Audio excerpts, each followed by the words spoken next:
Hello friends, இன்றைக்கி கோதுமை சேமியா உதிரி உதிரியாக எப்படி வர்றதுன்னு தான் நம்ம பார்க்க போகிறோம். இது ஃப்ரெண்டு வந்து கேட்டிருந்தாங்க, எனக்கு எப்பயுமே களி களியாக வருது, கொஞ்சம் சொல்லுங்கள் போடுங்க அப்படின்னாங்க சமையல் குறிப்பு. அதனால் வந்து இந்த கோதுமை சேமியா அப்படின்றது நல்ல உடம்புக்கு நல்லது.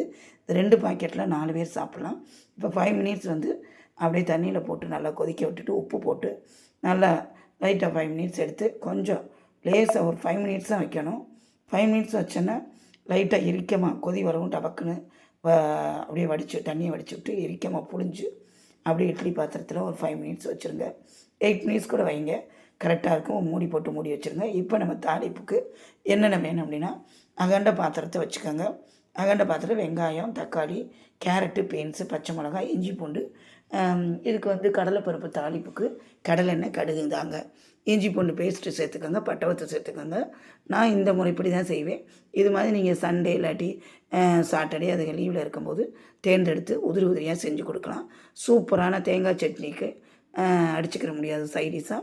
அப்புறம் நாட்டு சக்கரை பெரியவங்களுக்கும் சின்னவங்களுக்கும் நாட்டு சக்கரை வச்சு கொடுத்தா சூப்பராக இருக்கும். இப்போ தாளிப்புக்கு கடலைப்பருப்பு கடுகு போட்டு தாளிச்சிட்டு நம்ம திங்கிற கடலைப்பருப்பை கூட நம்ம போட்டு தாளித்து விட்டுலாம். இப்போ இந்த சைடு வந்து இட்லி பாத்திரத்தில் ரெடி ஆகிடுச்சுங்க. அதே மூடியில் என்ன பண்ணுங்கள், எடுத்து கொட்டிட்டு கொஞ்சம் ஆறவும் அப்படியே ஒரு கத்தி ஏதாச்சும் நைஃப் இருந்தால் லேசாக அப்படி கீறி விடுங்க, இல்லாட்டி கையிலேயே லைட்டாக உதுத்து விடுங்க. சூப்பராக உதிரி உதிரியாக வந்துடும். இது ஒரு 5 மினிட்ஸ் பண்ணிக்க நம்ம ரெடி பண்ணி வச்சுக்கிறணும்.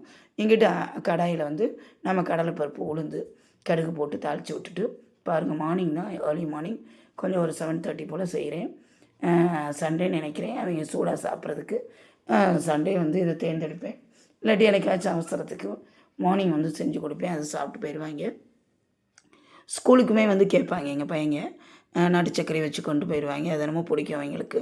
அதனால் நம்மளுக்கு வேலை மிச்சமேன்ட்டு ஸ்கூல் டைமில் வீக்லி 1 அப்படி செஞ்சு கொடுப்பேன் டிஃப்ரெண்ட்டாக. லெமன் சேமியா, அப்புறம் வந்து கொஞ்சம் காரசாரமாக இருக்கிற பிரியாணி மாதிரி அப்படி பண்ணி கொடுப்பேன். இன்றைக்கி கோதுமை சேமியா. இப்போ ஒவ்வொரு பொருளாக வெங்காயம், தக்காளி, பச்சை மிளகாய், பட்டை கருவேப்பிலை எல்லாத்தையும் போட்டு தக்காளி, இஞ்சி பூண்டு பேஸ்ட்டு எல்லாத்தையும் போட்டு நல்லா கொஞ்சம் வதக்கி விட்ருங்க. பொன்னிறமாக வதக்கணும். நம்ம என்ன பண்ணணும், லைட்டாக நீங்கள் கலருக்கு கூட மஞ்சத்தூள் போடுங்க, இல்லாட்டி கறி மசாலா இருந்தால் கொஞ்சோண்டு தூவிடுங்க. சில்லித்தூள் ஒரு 1/2 ஸ்பூனு, கறி மசாலா 1/4 ஸ்பூனு போட்டு கிண்டி விட்டிங்கன்னா அந்த பிரியாணி டேஸ்ட்டு கொடுத்துரும். அவங்க வீட் கோதுமையா அப்படின்றது கூட கேட்க மாட்டாங்க. அந்த ஃப்ளேவருக்கு சூப்பராக இன்னும் கொஞ்சம் வேணுமே அப்படின்றதான் கேட்பாங்க. இது 2 சேமியா அணில் சேமியா எடுத்திருக்கேன். நாங்கள் எப்போயுமே அணில் சேமியா தான் வாங்குவோம், வேறு கம்பெனிக்கெலாம் மாற மாட்டோம். அது என்னமோ புதுசாக கம்பெனி மாறுறது எங்களுக்கு அது செட் ஆக மாட்டுது எல்லாத்துலேயுமே வீட்டு பொருள் யூஸ் பண்ணுறதுக்கு. அதனால் அந்த அணில் சேமியாவில் கோதுமை சேமியா வாங்கிக்கோங்க. இது மாதிரி உதித்து விட்டு லேசாக உப்புத்தூள் போட்டு வச்சுக்கோங்க. அதில் உப்பு ஏறிடும். ஏற்கனவே சால்ட்டு வந்து போட்டு தான் நம்ம இது பண்ணியிருப்போம். அந்த தண்ணியை வடித்தனால கொஞ்சம் சப்புன்னு தான் இருக்கும்.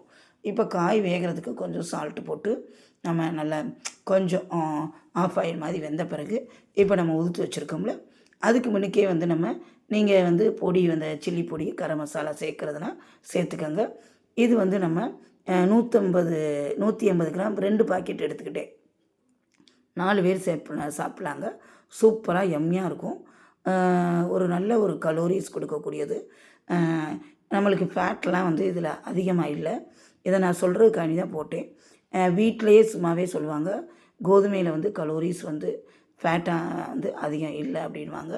அதனால வந்து இது சேமியா முறைப்படி நம்மளுக்கு செஞ்சு கொடுத்துருக்காங்க.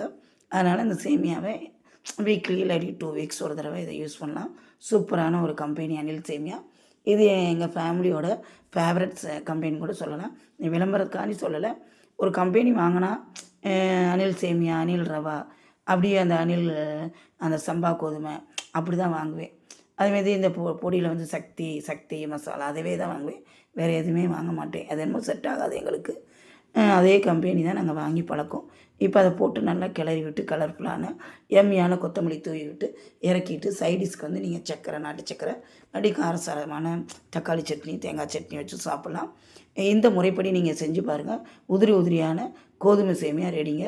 சூப்பராக இருக்கும், எம்மியாக இருக்கும். இந்த பதிவு பிடிச்சிருந்தால் லைக் பண்ணுங்கள், கமெண்ட் பண்ணுங்கள், ஹைப் ஆப்ஷன் கொடுங்க. நன்றி, வணக்கம்.